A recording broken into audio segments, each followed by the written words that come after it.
രാധ ഞാൻ രാധ, കണ്ണനെ മറക്കാത്ത രാധ. രാധ ഞാൻ രാധ, കണ്ണനെ മറക്കാത്ത രാധ. വൃന്ദാവനം നീ മറന്നോ, മധുരയെ നീ മറന്നോ. വൃന്ദാവനം നീ മറന്നോ, മധുരയെ നീ മറന്നോ. രാധയെ നീ മറന്നോ, കണ്ണാ പൈക്കളെ നീ മറന്നോ. രാധയെ നീ മറന്നോ, കണ്ണാ പൈക്കളെ നീ മറന്നോ. രാധ രാധ രാധ രാധ, മറന്നിട്ടും മറക്കാത്ത രാധ, മറന്നിട്ടും മറക്കാത്ത രാധ. രാധേ രാധേ രാധേ രാധേ, മറന്നിട്ടും മറക്കാത്ത രാധ, മറന്നിട്ടും മറക്കാത്ത രാധ.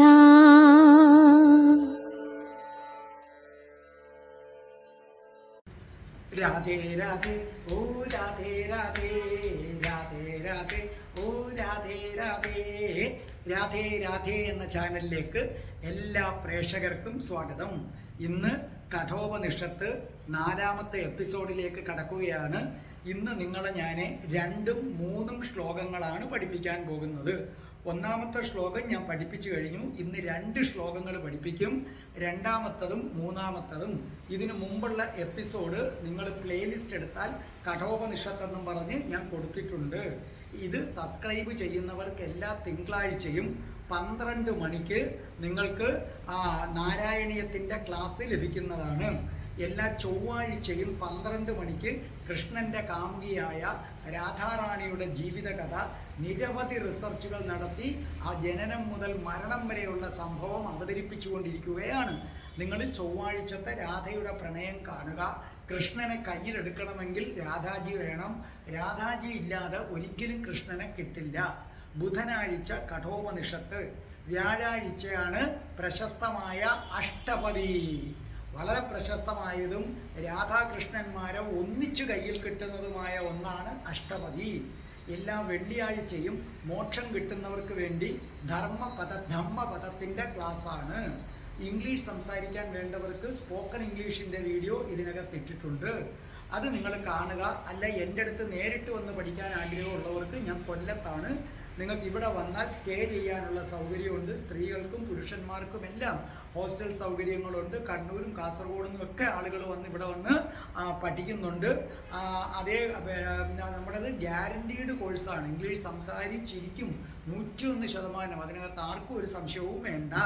അതേ കണക്ക് തന്നെ നിങ്ങൾ ജ്യോതിഷപരമായ സംശയങ്ങൾക്ക് അത് നിങ്ങൾക്ക് ഓരോ മാസത്തിൽ ജനിച്ചവരുടെ ഫലങ്ങളും ഓരോ നക്ഷത്രത്തിൽ ജനിച്ചവരുടെ ഫലങ്ങളും ഞാൻ കൊടുത്തിട്ടുണ്ട്. ജ്യോതിഷപരമായ എന്ത് സംശയങ്ങൾക്കും എന്നെ വിളിച്ചാൽ മതി. എൻ്റെ നമ്പർ ഡിസ്ക്രിപ്ഷൻ ബോക്സിലുണ്ട്. 9645333999 എന്ന നമ്പറിലേക്ക് വിളിച്ചാൽ മതി. നിശ്ചയമായും നിങ്ങൾക്ക് തികച്ചും സൗജന്യമായിരിക്കും ജ്യോതിഷോ ഉപദേശമെന്ന് പറയുന്നത്. പിന്നെ പ്ലേലിസ്റ്റ് എടുക്കുമ്പോൾ അഷ്ടാവക്ര ഗീതയുണ്ട്, കാണണം. ഹിന്ദുക്കൾ അറിയേണ്ടവയുണ്ട്, കാണണം. ആരാണ് രാധ എന്നത് കാണണം. മീരാ റാണിയെ കുറിച്ചുള്ളതുണ്ട്, കാണണം. അപ്പോൾ ഇതൊക്കെ നിങ്ങൾ കാണുക. നമുക്ക് പ്രാർത്ഥിച്ചിട്ട് തുടങ്ങാം. ഓം മഹാഗണപതയേ നമഃ. ഓം ശ്രീ രാധാകൃഷ്ണായ നമഃ. ഓം രാധായേ സ്വാഹ. രാധേ രാധേ ഓ രാധേ രാധേ, രാധേ രാധേ ഓ രാധേ രാധേ, രാധേ രാധേ ഓ രാധേ രാധേ, രാധേ രാധേ ഓ രാധേ രാധേ, രാധേ രാധേ രാധേ രാധേ രാധേ ഓ രാധേ രാധേ ബർസാനെ വാലി രാധാ റാണി കി ജയ്. എൻ്റെ മാതാവ് രാധാ റാണി കി ജയ്. എനിക്ക് സർവൈശ്വര്യങ്ങളും വാരിക്കോരി നൽകുന്ന എൻ്റെ പൊന്ന് രാധാറാണി അമ്മ കി ജയ്.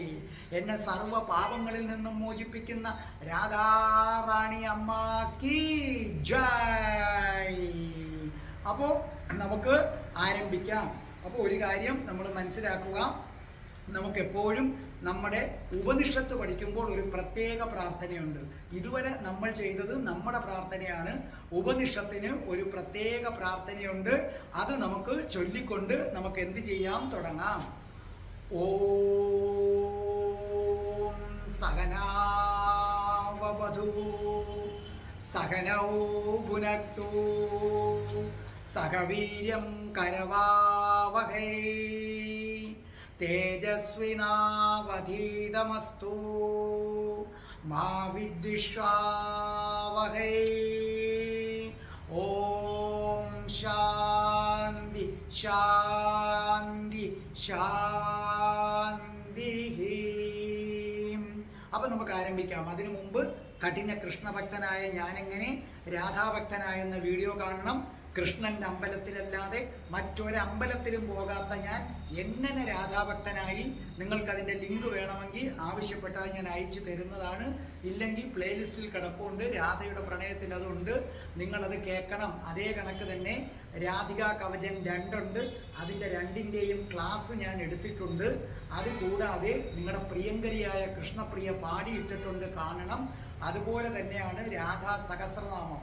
രാധാ സഹസ്രനാമം നിങ്ങൾ നിശ്ചയമായും കണ്ടിരിക്കണം. രാധാ സഹസ്രനാമം, അതായത് യഥാർത്ഥ രാധാ സഹസ്രനാമം. രാധാറാണിയെക്കുറിച്ച് പല സന്യാസിമാരും സഹസ്രനാമം എഴുതിയിട്ടുണ്ട്. യഥാർത്ഥ രാധാ സഹസ്രനാമം എന്തെന്നുള്ളത് നമ്മുടെ കൃഷ്ണപ്രിയ ധ്യാന ശ്ലോകം ഉൾപ്പെടെ പാടിയിട്ടിട്ടുണ്ട്. നിങ്ങളത് കേൾക്കുക. അപ്പോൾ നമുക്ക് ഇന്ന് 2ാമത്തെ ശ്ലോകത്തിലേക്ക് വരാൻ പോവുകയാണ്. എന്താ 2ാമത്തെ ശ്ലോകം?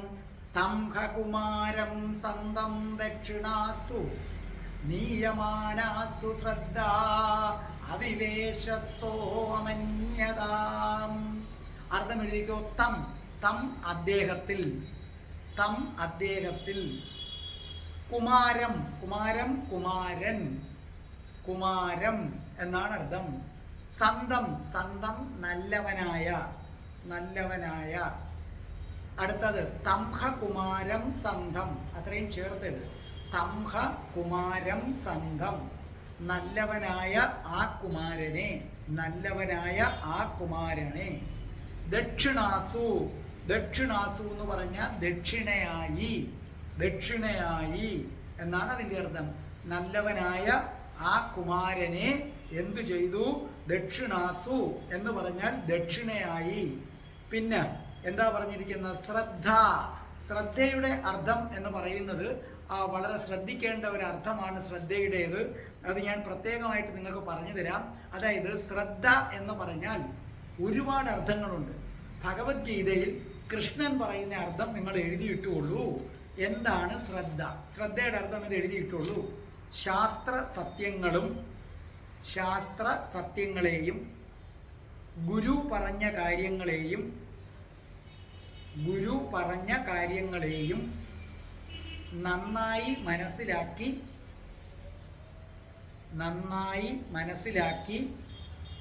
ജീവിതത്തിൽ പകർത്തി സ്വന്തം അനുഭവമാക്കാനുള്ള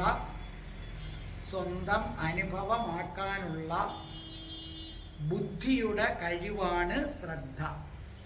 സ്വന്തം അനുഭവമാക്കാനുള്ള ബുദ്ധിയുടെ കഴിവാണ് ശ്രദ്ധ. ഒന്നും കൂടെ ഞാൻ പറഞ്ഞുതരാം. ശാസ്ത്ര സത്യങ്ങളെയും ഗുരുവചനങ്ങളെയും നന്നായി മനസ്സിലാക്കി അവ ജീവിതത്തിൽ പകർത്തി സ്വന്തം അനുഭവമാക്കാനുള്ള ബുദ്ധിയുടെ കഴിവാണ്. അതായത് നിങ്ങളിപ്പോൾ ഉപനിഷത്തിൽ ഞാൻ ദാനത്തെക്കുറിച്ച് പറയുന്നു. ആ ദാനത്തെക്കുറിച്ച് പറയുന്നത് കേട്ട് നിങ്ങൾ മനസ്സിലാക്കിയതിന് ശേഷം നിങ്ങൾ ബുദ്ധിമാനാണെങ്കിൽ ഞാൻ ഇങ്ങനെയാണ് ജീവിക്കേണ്ടതെന്ന് കരുതി അത് നിങ്ങളുടെ ജീവിതത്തിൽ പകർത്തി നിങ്ങളുടെ സ്വന്തം അനുഭവമാക്കി അതിനെ മാറ്റാൻ ശ്രമിക്കുന്നതിനെയാണ് ശ്രദ്ധ. അല്ല നമ്മൾ ക്ലാസ്സിൽ ശ്രദ്ധിച്ചിരി എന്നുള്ളതല്ല അതിൻ്റെ അർത്ഥം. അടുത്തത് നിയമാനാസു. നിയമാനാസു അർത്ഥം കൊണ്ടുപോയിക്കൊണ്ടിരിക്കുമ്പോൾ. നിയമാനാസു അർത്ഥം കൊണ്ടുപോയിക്കൊണ്ടിരിക്കുമ്പോൾ. ആവിവേശ.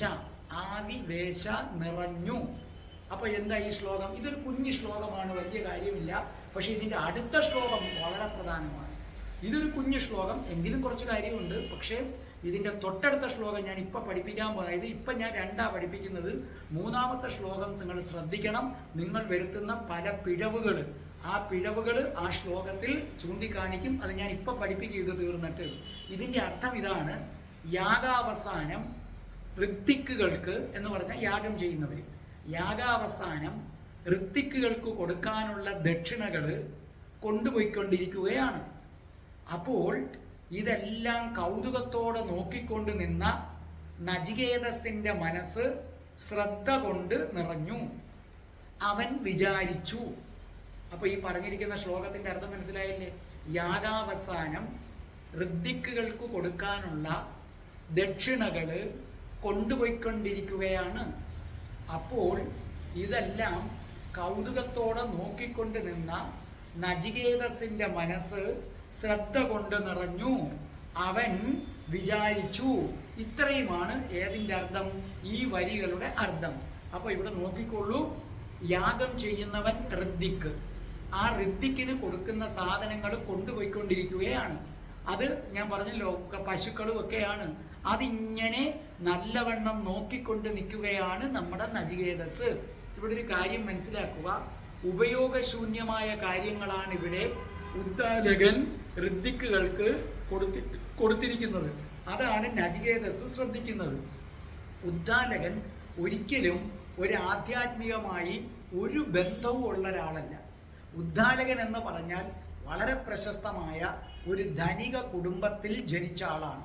വളരെ ബുദ്ധിമാനാണ്, അങ്ങേയറ്റം വിദ്യാസമ്പന്നനാണ്. പക്ഷെ ബുദ്ധിമാനായിട്ടുള്ളൊരു വ്യക്തിക്ക് ആധ്യാത്മികനാകാൻ സാധ്യമല്ല.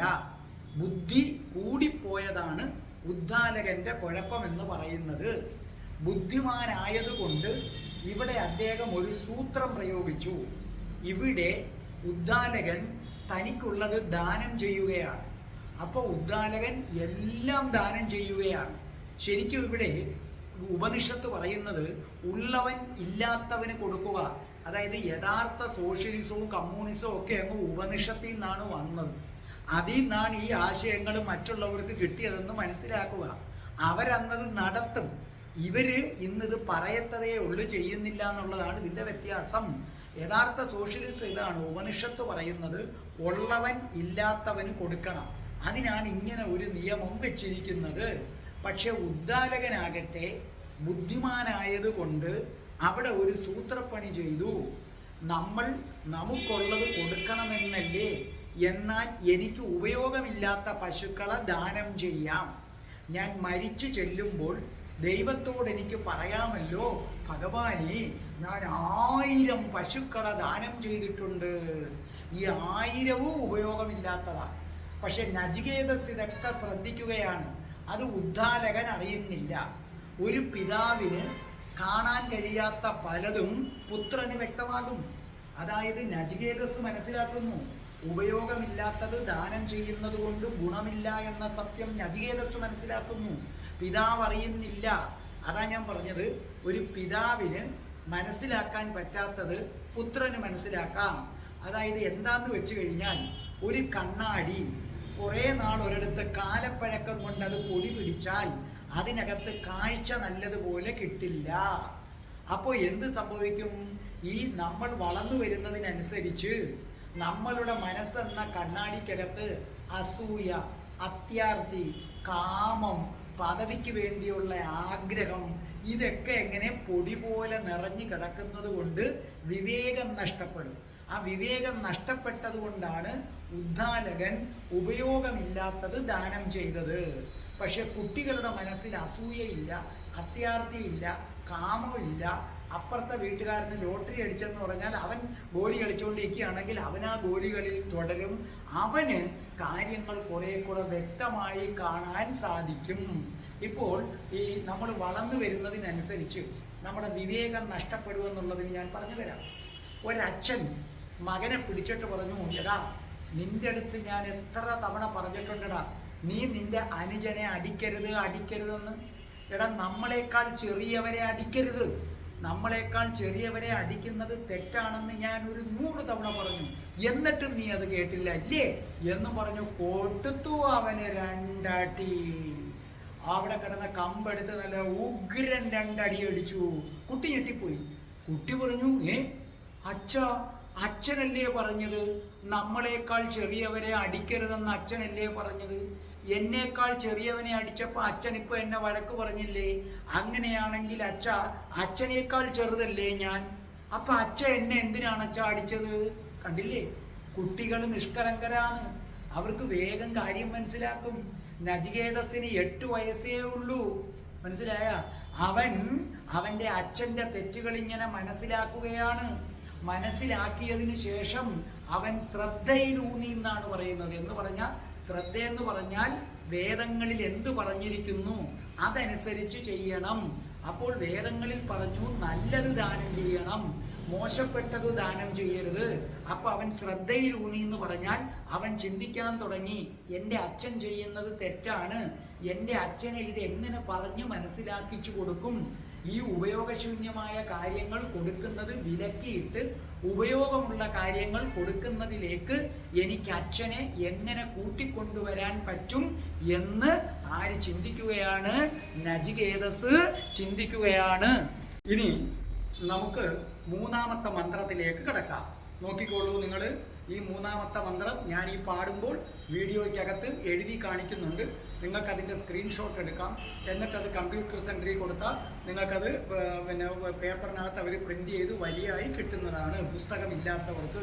നോക്കേ, പീതോദകാര്യക്തൃണാദുക്തദോഹാനിരീന്ദ്രിയാം അനന്ത നാമതേ ലോകസ്ഥാൻ സ ഗച്ഛതി താദദത്. അർത്ഥം എഴുതിക്കോ. പീതോദക, വെള്ളം കുടിക്കാൻ ശേഷിയില്ലാതായി തീർന്നതും. അർത്ഥം, വെള്ളം കുടിക്കാൻ ശേഷി ഇല്ലാതായി തീർന്നതും. അടുത്തത് ജഗ്ദതൃണ. ഉണ്ടോ? ജഗ്ദതൃണ അർത്ഥം പുല്ല് തിന്നാൻ ശേഷിയില്ലാതായി തീർന്നതും. പുല്ല് തിന്നാൻ ശേഷി ഇല്ലാതായി തീർന്നതും. ദുഗ്ധദോഹ, കറവ വറ്റിയതും. അർത്ഥം എഴുതിക്കോ. ദുഗ്ധദോഹ അർത്ഥം കറവ വറ്റിയതും. നിരീന്ദ്രിയ, ഇന്ദ്രിയങ്ങളുടെ ശക്തി നശിച്ചവയും. ഇന്ദ്രിയങ്ങളുടെ ശക്തി നശിച്ചവയും. ഇനി ഒരർത്ഥവും കൂടെ ഉണ്ട്, പ്രസവം അവസാനിപ്പിച്ചതുമായ. അങ്ങനെ 2 അർത്ഥവും എഴുതി വെച്ചോളൂ. നിരീന്ദ്രിയ, ഇന്ദ്രിയങ്ങളുടെ ശക്തി നശിച്ചവയും. മറ്റൊരർത്ഥം പ്രസവം അവസാനിപ്പിച്ചതുമായ. അനന്താനാമ അർത്ഥം എഴുതിക്കോ. ആനന്ദമില്ലാത്തത് എന്ന് പേരായ. ആനന്ദം ഇല്ലാത്തത് എന്ന് പേരായ. ആനന്ദമില്ലാത്തതെന്ന് പേരായ. തേ ലോകസ്ഥാൻ. കണ്ടില്ലേ? അടുത്ത എന്താ നമ്മൾ പറയുന്നത്? തേ ലോകസ്ഥാൻ. തേ ലോകസ്ഥാൻ ഏതൊരു ലോകങ്ങൾ ഉണ്ടോ. അർത്ഥം, ഏതൊരു ലോകങ്ങൾ ഉണ്ടോ. ഇനി മറ്റൊരർത്ഥം, ആ ലോകങ്ങളെ ആണല്ലോ. 2 അർത്ഥമുണ്ട്. ഏതൊരു ലോകങ്ങൾ ഉണ്ടോ. രണ്ടാമത്തത് ആ ലോകങ്ങളെ ആണല്ലോ. സഗച്ഛതി, പ്രാപിക്കുന്നു. താ അവയെ. അപ്പൊ ഈ ശ്ലോകത്തിൽ എന്താണ് പറയുന്നതെന്ന് നിങ്ങൾ നോക്കുക. ഇതിനകത്ത് എന്താ പറയുന്നത്? വെള്ളം കുടിക്കുവാനോ പുല്ല് തിന്നാനോ കഴിയാത്തവയും. കണ്ടോ? വെള്ളം കുടിക്കുവാനോ പുല്ല് തിന്നുവാനോ കഴിയാത്തവയും, വാർദ്ധക്യം ബാധിച്ചതും കറവ വറ്റിയതും പ്രസവം നിർത്തിയതുമായ പശുക്കളെ ദക്ഷിണയായി നൽകുകയും ചെയ്യുന്ന തൻ്റെ പിതാവ് ആനന്ദമില്ലാത്ത, അതായത് അനന്തം എന്ന് പേരുള്ള ലോകങ്ങളിലേക്കാണല്ലോ പോകുന്നത്, എന്ന് പറഞ്ഞാൽ നരകത്തിലേക്കാണല്ലോ പോകുന്നത്, അല്ലേ? ഇവിടെ നമ്മുടെ നചികേതസ് എന്ന കുട്ടി അത്ഭുത സ്തബ്ധനായിരിക്കുകയാണ്. നചികേതസിന് ഏതാണ്ട് 8 വയസ്സാണ് പ്രായമെന്ന് ആലോചിക്കുക. അപ്പോൾ 8 വയസ്സുള്ളൊരു കുട്ടി അവൻ അവിടെ നിന്നുകൊണ്ട് ചിന്തിക്കുകയാണ്, ഇത് എന്താ എൻ്റെ അച്ഛൻ ഈ കാണിക്കുന്നത്? എൻ്റെ അച്ഛൻ ഇത് എന്താണ് ഈ കാണിക്കുന്നത്? എൻ്റെ അച്ഛൻ വെള്ളം പോലും ചൊവ്വേ നേരെ കുടിക്കാൻ ശേഷിയില്ലാത്ത പശുക്കളെ നേരെ ചൊവ്വേ പുല്ല് തിന്നാൻ പോലും വയ്യ, അത്രയ്ക്ക് അവശതയാണ്. വാർദ്ധക്യം ബാധിച്ചു, കറവയൊക്കെ വറ്റിപ്പോയി. അങ്ങനെ കറവയൊക്കെ വറ്റിയ ഈ പശുക്കളെ ദക്ഷിണയായി നൽകിയാൽ എൻ്റെ അച്ഛൻ ആനന്ദം അശേഷമില്ലാത്ത എവിടെ ചെന്ന് പതിക്കുന്നു? നരകത്തിൽ ചെന്ന് പതിച്ച് തീവ്ര ദുഃഖം അനുഭവിക്കത്തില്ലേ? എന്തുകൊണ്ടാണ് എൻ്റെ അച്ഛൻ ഇങ്ങനെ ചെയ്യുന്നത്? ഈ ലോകത്തും പരലോകത്തും സുഖം അനുഭവിക്കാനല്ലേ എൻ്റെ അച്ഛൻ ഈ യജ്ഞം നടത്തുന്നത്? എന്നാൽ അതിനു വേണ്ടി യജ്ഞം നടത്തിയിട്ട് ഇങ്ങനെ വെള്ളം കുടിക്കാനും പുല്ല് തിന്നാനും പാൽ ചുരത്താനും കഴിയാത്ത പശുക്കളെ ദാനം ചെയ്തു കഴിഞ്ഞാൽ അത് സ്വീകരിക്കുന്നവൻ എന്ത് പ്രയോജനമാണ് ഉണ്ടാകുന്നത്? നമ്മൾ ഒരു ദാനം ചെയ്താൽ അത് സ്വീകരിക്കുന്നവന് അതുകൊണ്ട് എന്തെങ്കിലും പ്രയോജനം ഉണ്ടാകണം.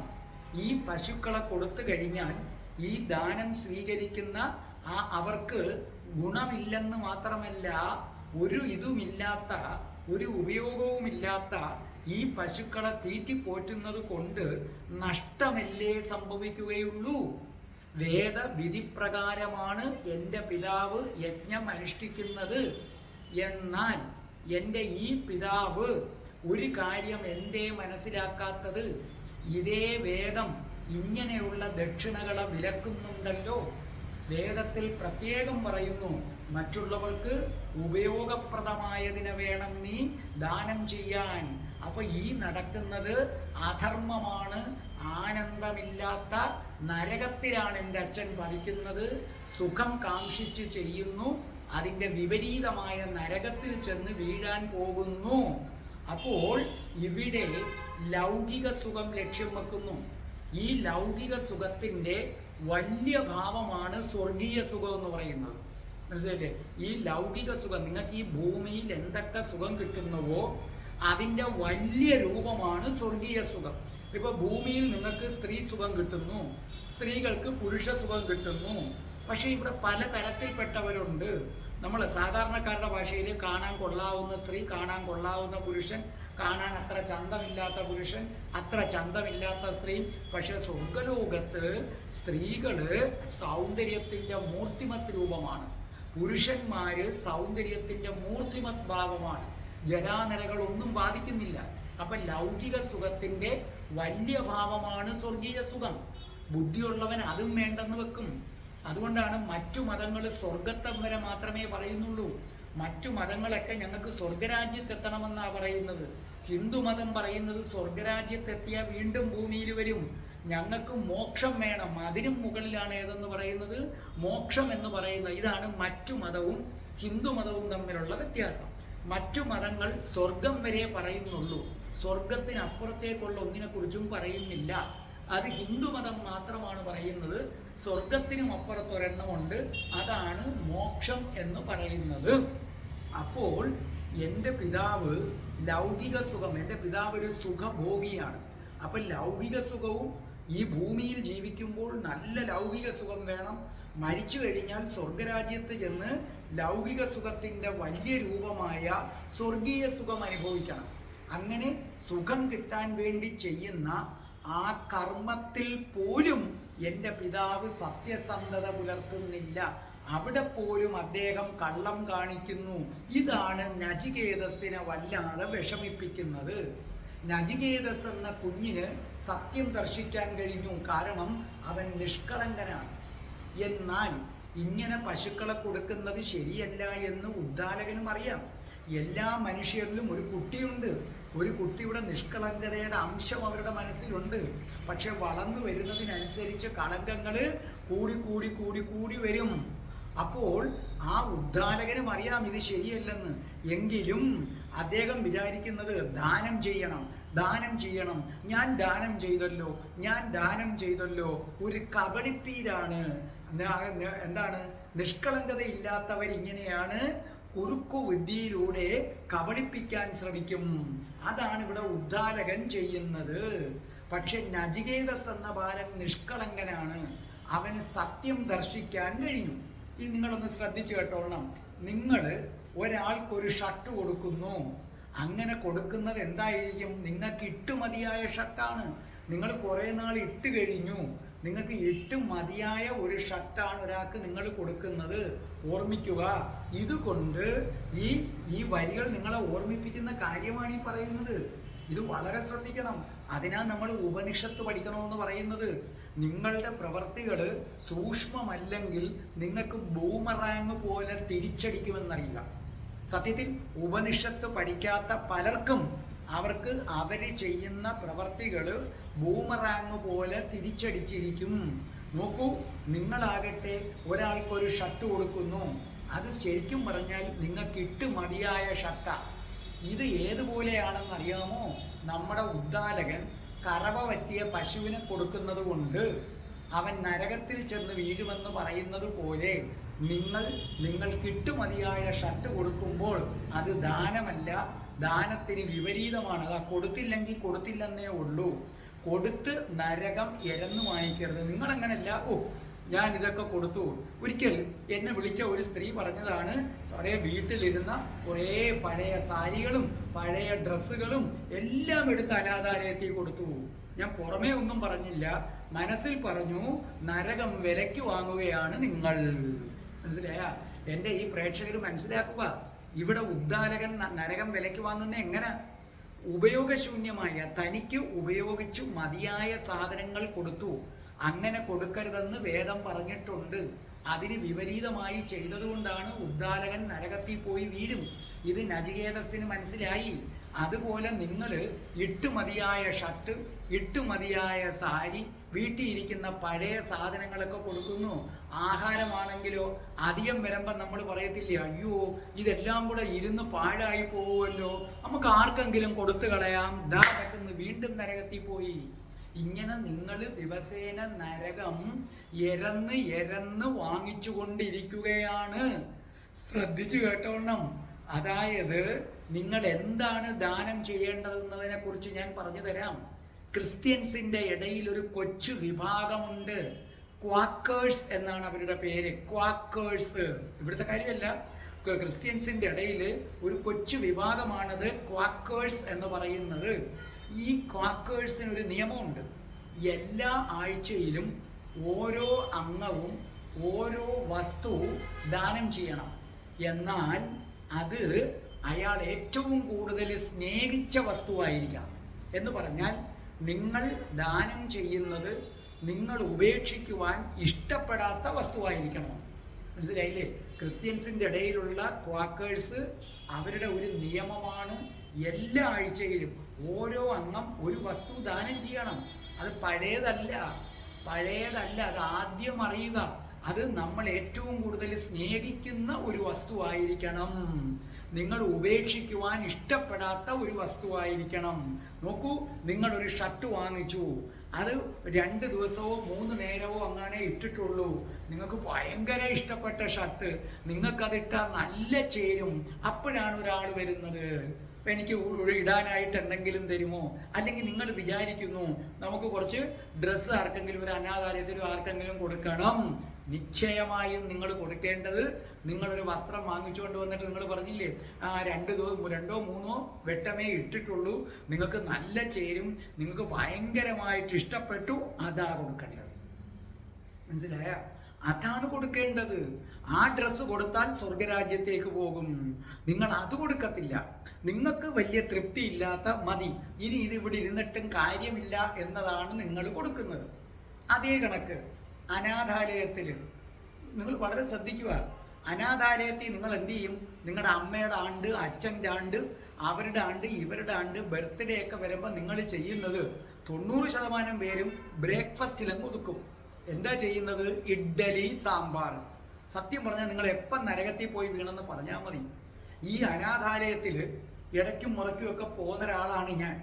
അവിടുത്തെ മാനേജർ എന്നോട് പറയുന്നതാണ്, സാറേ ഈ കുഞ്ഞുങ്ങളുടെ കാര്യം ഒരു കണക്കിന് കഷ്ടമാണ്. സകല ആൾക്കാരും എന്നും കൊണ്ട് കൊടുക്കുന്നത് ഇഡ്ഡലി സാമ്പാർ. ഇത് കഴിച്ച് അവരങ്ങ് മടുത്ത് സാറേ. നിങ്ങളൊന്ന് ആലോചിച്ച് നോക്കണേ. നിങ്ങൾക്ക് തിങ്കൾ രാവിലെ ഇഡ്ഡലി, ചൊവ്വ രാവിലെ ഇഡ്ഡലി, ബുധൻ രാവിലെ ഇഡ്ഡലി, എന്നും രാവിലെ ഇഡ്ഡലി. അങ്ങനെ ചെയ്യരുത്. നമ്മൾ കൊടുക്കുന്നത് പറയരുതെന്നാ. പക്ഷെ നിങ്ങൾക്കൊരു മാറ്റം വരാൻ വേണ്ടി പറയുകയാണ്. ഞാൻ കൊടുക്കാറുണ്ട്. ഞാൻ കൊടുക്കുന്നത് എങ്ങനെയാ കൊടുക്കുന്നതെന്ന് അറിയാമോ? രാവിലെയാണ് അല്ലെങ്കിൽ വൈകുന്നേരമാണെങ്കിൽ ഞാൻ കൊടുക്കുന്നത് കടയിൽ ചെന്നിട്ട് അവർക്ക് വേണ്ടി പെറോട്ടായും ഇറച്ചിയുമാണെന്നറിയുക. അത് നിങ്ങൾ വ്യക്തമായിട്ട് മനസ്സിലാക്കുക. മനസ്സിലായില്ലേ? പെറോട്ടയും ഇറച്ചിയും. അപ്പം അവർ പാക്ക് ചെയ്ത് തരും. പാക്ക് ചെയ്ത് വലിയ പാക്കിലാക്കി തരും. അപ്പം ഞാൻ ഒരാളെയും കൊണ്ടുപോയി എടുപ്പിച്ച് അവിടെ കൊണ്ട് കൊടുക്കും. അതായത് മത്സ്യവും മാംസവും ഒക്കെ കഴിക്കുന്നത് പാപമാണ്. അത് വേറൊരു കാര്യം. അത് ആർക്കാണ്? അത് സുഖസൗകര്യത്തോടെയും അല്പം അവബോധം കിട്ടി മോക്ഷപ്രാപ്തിക്ക് വേണ്ടി ശ്രമിക്കുന്നവർക്ക് വേണ്ടിയാണ്.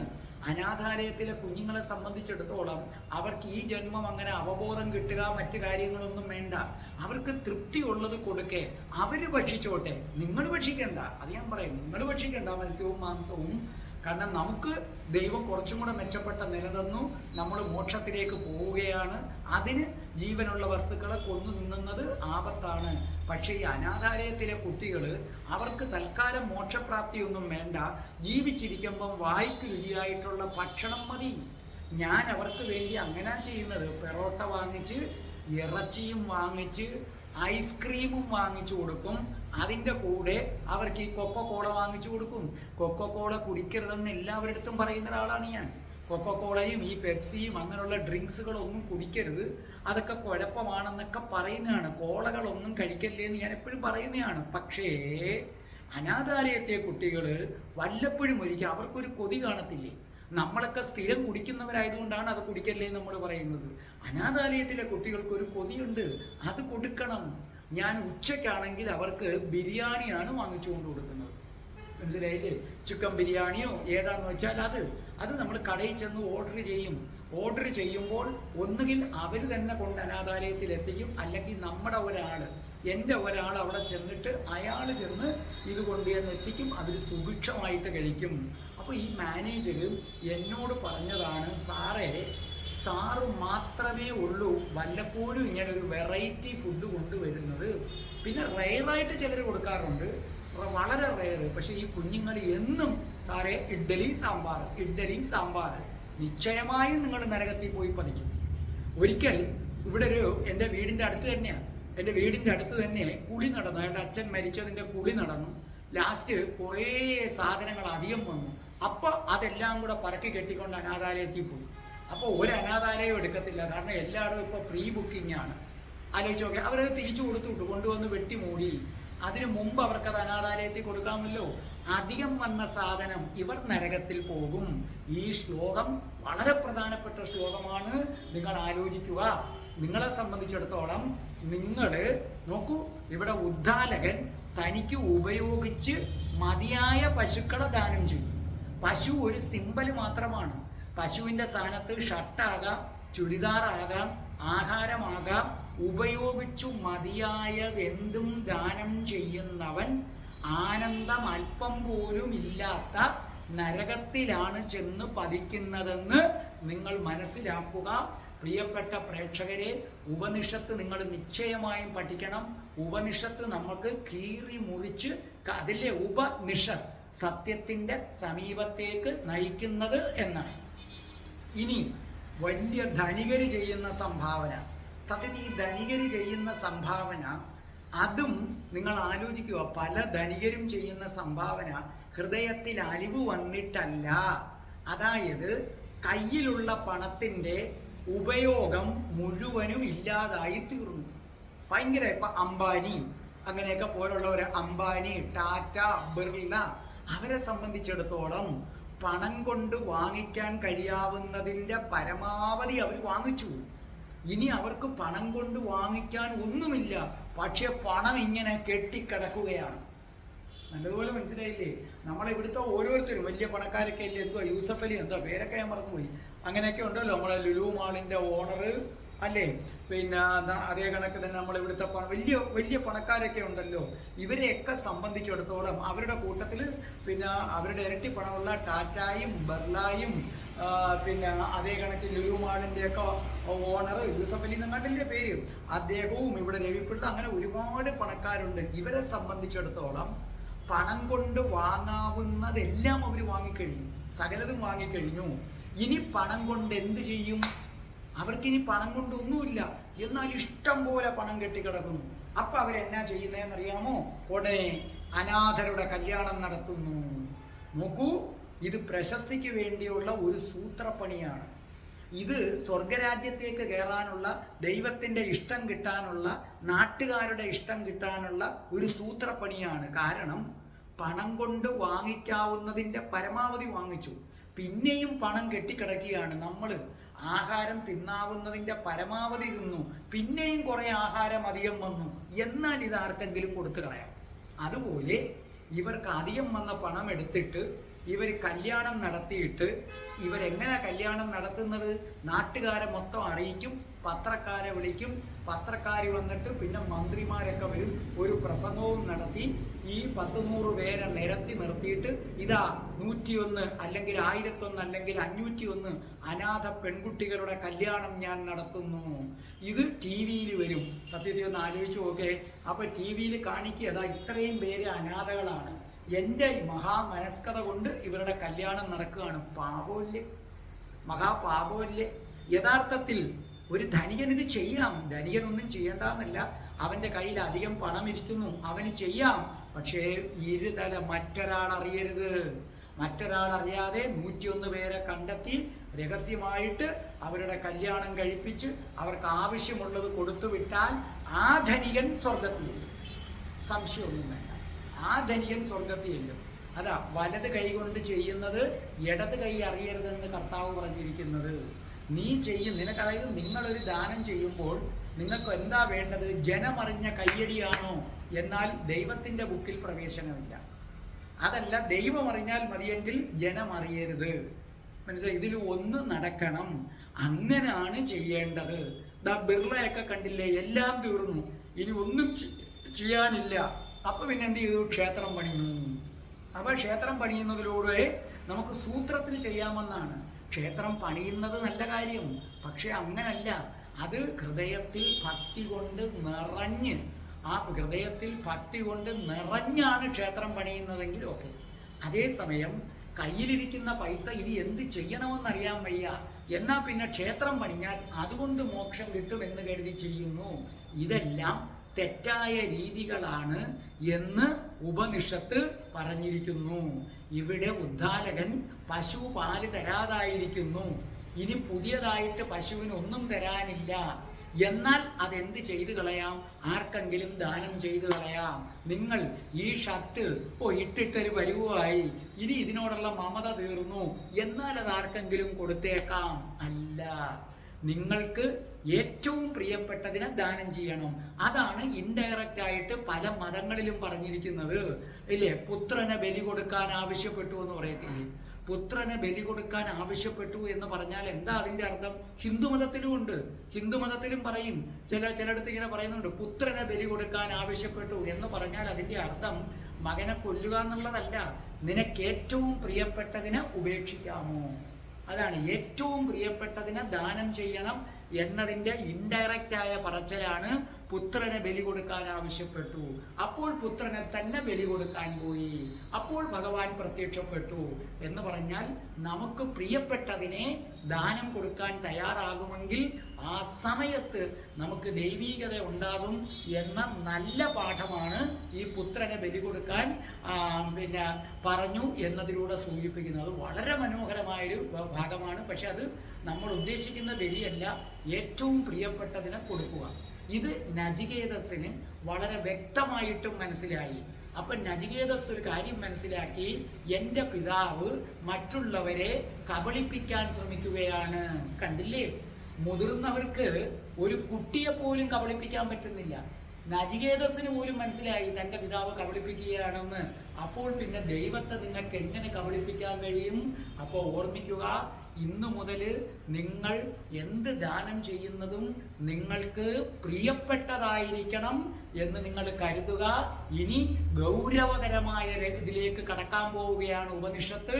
ഇനി ഒരു കാരണവശാലും നിങ്ങളിത് മുടങ്ങരുത്, മുടങ്ങാതെ കേൾക്കണം. കാരണം ഇനി അങ്ങോട്ട് വളരെ പ്രധാനപ്പെട്ട, നമുക്ക് ഏറ്റവും പ്രയോജനമുള്ളതും പിന്നെ മരണത്തിൻ്റെ രഹസ്യങ്ങളിലേക്കും ഒക്കെ കയറാൻ പോവുകയാണ്. എങ്ങനെ സ്വർഗരാജ്യത്തെത്താം എന്ന് കയറാൻ പോവുകയാണ്.